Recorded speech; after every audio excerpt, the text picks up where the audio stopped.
Hai, selamat malam.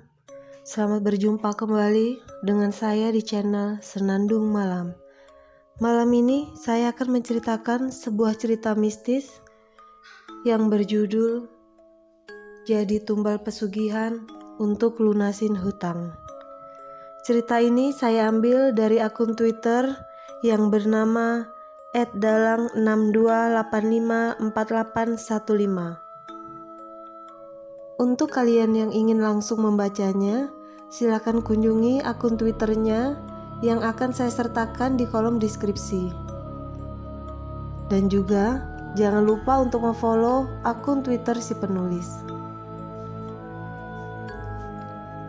Sebelum saya menceritakan kisahnya, silakan subscribe dahulu ke channel YouTube saya dan juga jangan lupa untuk tekan tanda like. Aku adalah anak sulung dari 3 bersaudara. Kehidupan keluarga kami terbilang pas-pasan. Namun, aku sebagai anak sulung ingin cepat-cepat bisa membantu meringankan beban orang tuaku. Agar asap di dapur terus mengepul serta membantu membiayai adik-adikku sekolah. Meskipun sempat terpampang di benakku untuk menikmati bangku kuliah, namun semua itu harus aku tepis. Aku sadar masih ada 2 adikku yang masih membutuhkan biaya hingga tamat SMU. Orang tuaku menghidupi kami dari sebuah hasil panen padi saja. Ya, orang tuaku seorang petani. Jadi, sebagai anak sulung, aku harus bisa memberi contoh ke adikku untuk menikmati hidup yang ada di depan kita. Setelah tamat SMU, aku mencari kerja di Surabaya hingga bertemu dengan sahabat kecilku.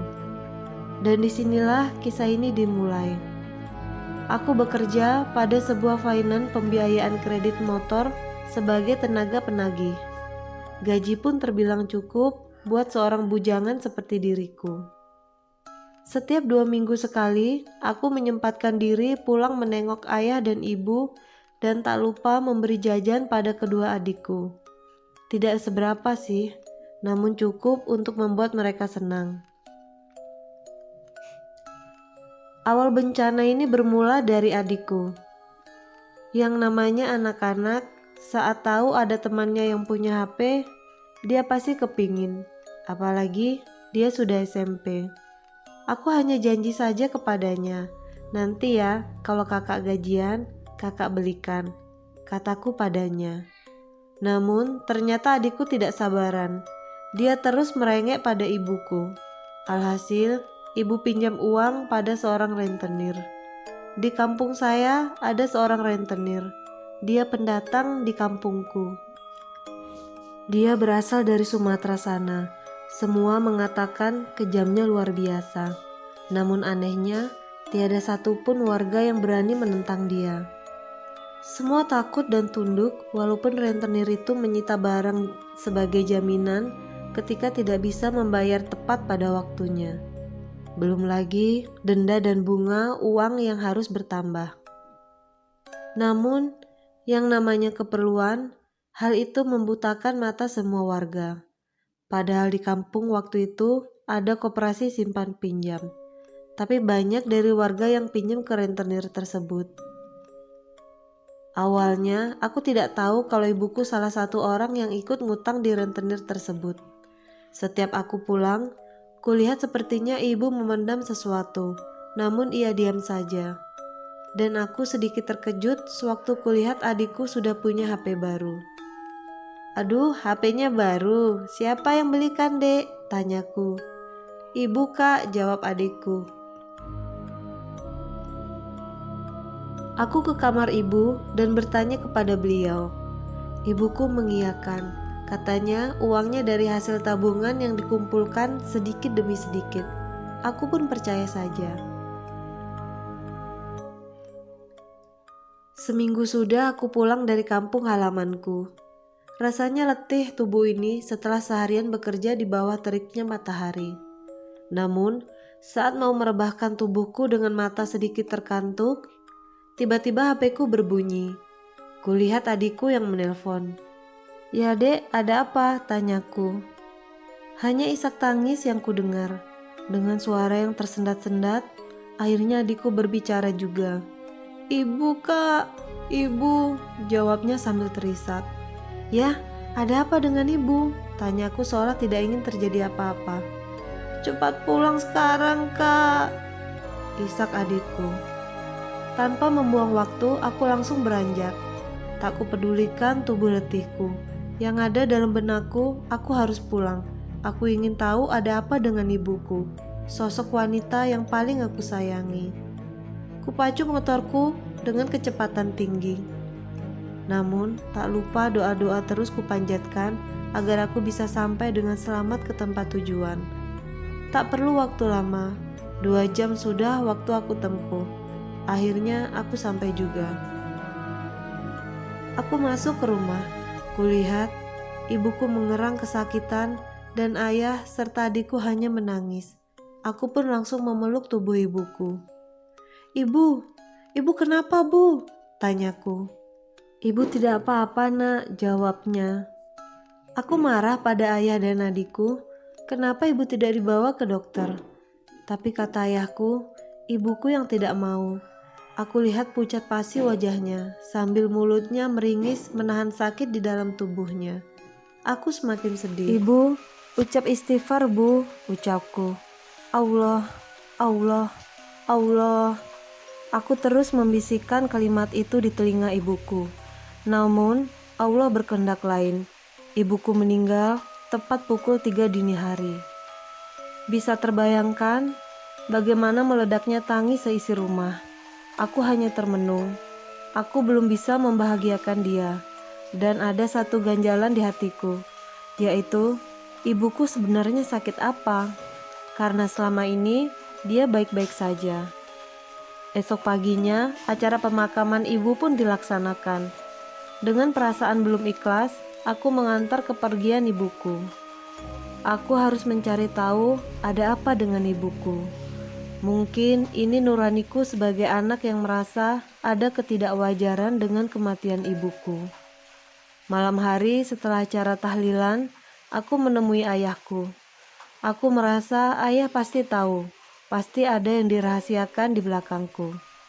Akhirnya ayah cerita bahwa ayah dan ibu mempunyai hutang pada rentenir dengan nominal 15 juta dan dalam tempo 5 bulan tidak bisa melunasinya. Hutangnya itu akan terus bertambah dengan bunga yang berbunga juga. Hutangnya itu kini menjadi 29 juta. Gila, aku menyesalkan kenapa ayah dan ibu tidak cerita ke aku. Dan semenjak tidak bisa bayar hutang itu, ibuku stres dan gelisah teramat sangat. Paginya, aku belum kembali bekerja. Sengaja aku mengajukan cuti dan pergi ke warung kopi tak jauh dari rumah. Ya, sekedar ingin mencari info tentang bagaimana sepak terjang rentenir itu. Jujur, dalam hatiku langsung berpikir negatif kepada rentenir itu. Dan bahwa kematian ibuku ada hubungannya dengan dia. "Hai," sapaku pada kawan kampungku. Mereka temanku sewaktu kecil. "Hai Aldi," sapa mereka. Aku ikut membaur bersama mereka, dan mereka mengucapkan turut berduka cita kepadaku. Di akhir perbincangan, aku pamit pada mereka karena terdengar suara azan zuhur sudah berkumandang. Tiba-tiba di tengah jalan, temanku tadi memanggilku. Aku berhenti dan bertanya, "Ada apa?" "Aku mau sedikit cerita tentang yang tadi kamu tanyakan di warung, tentang rentenir itu," katanya. Itu membuatku penasaran. Aku ajak temanku itu berhenti dan duduk sejenak di bawah pohon rindang yang ada di pinggir jalan. Temanku bercerita bahwa dia rentenir kejam dan sudah ada 3 nyawa yang melayang karena ulahnya. Aku tidak langsung percaya. "Kok bisa?" tanyaku. "Ya, semua yang meninggal pasti yang berhutang padanya.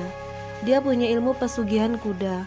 Jika mata kamu bisa menembus alam gaib, maka kamu akan melihat di depan pintu rumahnya dijaga oleh seekor kuda berkepala manusia." "Oh ya?" Coba kamu lihat di bawah ranjang ibumu. Pasti ada bulu seperti bulu kuda, jawabnya. Ah, masa? Tanyaku. Coba kamu cari sekeliling kamar ibumu. Karena 2 orang yang meninggal kemarin juga sempat menemukan ada bulu kuda di bawah ranjangnya dan bermimpi dikejar-kejar kuda, jawab temanku. Aku langsung pamit pulang dan mencoba mempercayai kata-kata temanku itu. Aku masuk kamar ibuku. Tak kuperdulikan ada ayahku yang lagi sholat. Aku cari di bawah kolong tempat tidur. Rapi, tak ada bekas bulu. Namun, aku masih belum puas juga. Dan tiba-tiba, pikiranku ingin membuka di bawah kasurnya. Ya Allah, aku temukan banyak sekali bulu-bulu halus di sana. Ayahku pun bertanya dan mendekatiku. Ada apa? Aku menceritakan saja yang tadi kusampaikan oleh temanku. Dan sepertinya ayah sudah tahu itu semua. Memang sempat juga ibuku sebelum meninggal, ia bermimpi dikejar-kejar kuda. Namun, ayahku tidak mau cerita karena takut akan melahirkan dendam di hatiku. Dan ternyata semua itu benar. Ya, aku dendam. Aku harus menuntut balas kematian ibuku. Pagi-pagi benar, aku berangkat ke kota XXX, Jawa Timur, di mana banyak orang bilang di kota tersebut rajanya santet. Nyawa orang di sana hanya seharga 1 pak rokok. Bisa juga paginya sehat, tapi sorenya gila, hanya dengan imbalan 1 bungkus rokok. Tergantung permintaan kita dan segala resikonya kita yang menanggung. Dengan bekal alamat yang kudapat dari seorang sahabat, akhirnya pondokan di dalam hutan pinggiran desa di kota tersebut aku temukan juga. Katakanlah dia seorang dukun sakti bernama Ki Punjul. Aku menceritakan semua permasalahan yang terjadi dengan keluargaku. Tujuanku sebenarnya hanya ingin tahu apa benar ibuku jadi tumbal atau santet dari rentenir tersebut. Dan rupanya Ki Punjul cukup paham apa yang berkecamuk di hatiku. Dia meninggalkanku pada sebuah ruangan dengan bau kemenyan yang teramat sangat menyesakkan nafasku. Dukun tersebut kemudian masuk ke tempat spiritualnya, dan 1 jam kemudian dia keluar sambil membawa sebuah gunting. Dia berkata, "Ibumu meninggal belum ada 40 hari. Ya, ibumu jadi tumbal dan nyawanya ada di antara 2 alam. Ibumu tidak tenang dan akan jadi budak di kerajaan kuda. Namun, jika kamu berani bongkar kuburan ibumu dan menanam gunting ini di samping pocongnya dengan mulutmu, lalu setelah itu kamu baca mantra yang saya kasih ini, maka ibumu akan bangkit. Dia akan menunjukkan siapa yang telah menyakitinya. Jika memang terbukti bahwa rentenir itu yang membunuhnya, maka gunting ini akan menancap di jantungnya. Jika kamu sanggup, saya akan beri mantranya dan hari pengapesan atau hari sial bagi sang pemuja kekayaan. Di hari itu juga, kamu harus membongkar kuburan ibumu." Aku pun mengiyakannya demi kesempurnaan ibuku. Itulah yang ada di pikiranku. Aku langsung pulang ke rumah. Aku panggil 4 sahabat kecilku. Aku butuh bantuan mereka untuk perencanaan yang telah aku dapat dari Ki Punjul. Rupanya, temanku tidak keberatan karena rentenir itu cukup meresahkan penduduk. Dan hari ini adalah hari yang kutunggu. Ki Punjul memberi petunjuk lewat mimpi bahwa malam ini adalah hari naasnya rentenir tersebut. Cepat-cepat pagi itu juga aku menghubungi teman-temanku untuk mempersiapkan acara bongkar kuburan ibuku. Tepat pukul 12 malam, aku langsung ke kuburan ibu. Aku lihat pocongnya berubah menjadi sebuah gedebong pisang di mataku. Tapi di mata temanku tetap masih pocong ibu. Aku lakukan semua sesuai perintah Ki Punjul. Aku taruh gunting di samping pocongnya dengan mulutku.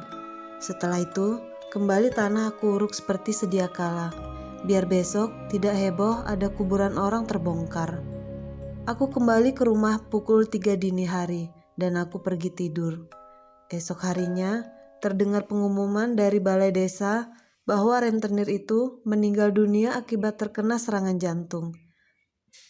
Aku langsung loncat dan buru-buru mandi ingin menyaksikan jenazahnya. Masya Allah, aku lihat dadanya tertusuk gunting yang kutaruh di kuburan itu.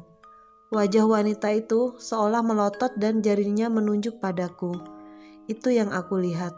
Namun di mata semua orang, rentenir itu meninggal biasa saja tanpa ada darah, dan matanya terpejam layaknya orang mati biasa.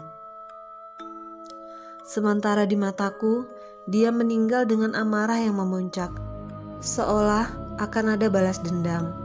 Demikian kisah ini masih aku simpan rapat, dan hanya sahabatku tadi saja yang tahu. Kini tak pernah ada ketenangan dalam hidupku. Hingga cerita ini aku kisahkan, masih saja terus terngiang ringkih kuda setiap malam. Terkadang aku melihat sosok wanita yang mirip dengan rentenir itu terus menunjukkan tangannya padaku. Aku hampir gila karena terus-terusan dikejar oleh bayangan semua itu.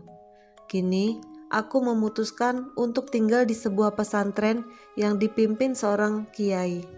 Dia akan meruqyah aku dan menghindarkanku dari dendam wanita itu yang memang arwahnya menuntut balas.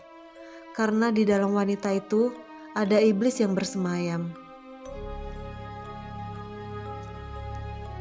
Tak lupa, di sini narasumber berpesan, dendam tidaklah membawa ketenangan dalam hidup.